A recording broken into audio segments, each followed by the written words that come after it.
Well, here we are again, replacing the back speakers in a 94 Geo Prizm. And as you can see, the back rear seat had to come loose. And back here, there's your speaker. And as you can tell, yeah, this thing, yeah, you can see right here where there's dry rot all the way around it.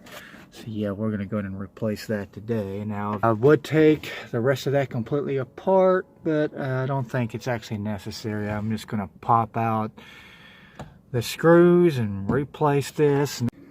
Okay, this is the rear speaker that just came out of the 94 Geo Prizm.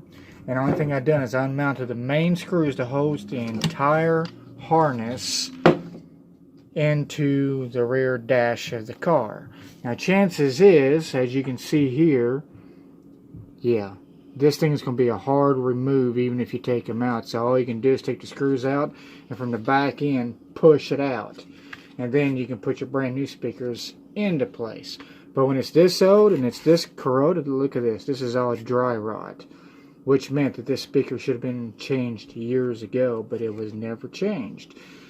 Somehow it still worked. Okay, now when you've taken the speaker loose and you're going to use an old wire clip for a new speaker, the best way to do this, you can buy a new one, you know, and it's your preference if you wanted to, but the best thing to do, I mean, if you want to save some money, is just clip it loose and then take these old wires, you know, cut them a little bit, splice them, and then just resolder them for your new speaker wire. And when you do that, you've just saved yourself some money, because these wires, most likely these wires are still in pretty decent shape. Alright folks, you may have run into the same problem that I just ran into a moment ago, where you had a speaker that was actually bigger than the one that you're about to put into your mount here to put back into your 94 Geo Prizm.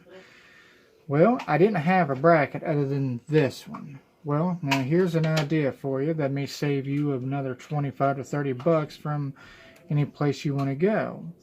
You can take one of these mounting pins that you can use, you can double it up like this and create you a perfect bracket to match. You can use your screws on this end to mount this side, and you can take your faceplate that comes with your speaker and your screw and put it on this side, and then you've created yourself a perfect mounting bracket. And what I mean by that is when you have the job done, that's what it looks like. And that's your brand new mounting bracket. Believe me, it's not going to go anywhere. So that's your idea of how to put brand new speakers into a mounting bracket for a 94 Geo Prizm. There it is. New installed. Everything is back in its place. Brand new speakers in the rear part of a 94 Geo Prizm. And I didn't even have to disconnect a third tail light. And I didn't even have a bracket. I just sort of just made my own, which you can see here. It's good enough. That thing is not going anywhere. New speakers, aftermarket speakers that is. 5.25s and a 6-inch hub, basically. There we go. So now the only thing to do is put the back dash back together and put the seat back together, which I will show you how that works in another video. So that concludes the installment of rear speakers on a 94 Geo Prizm.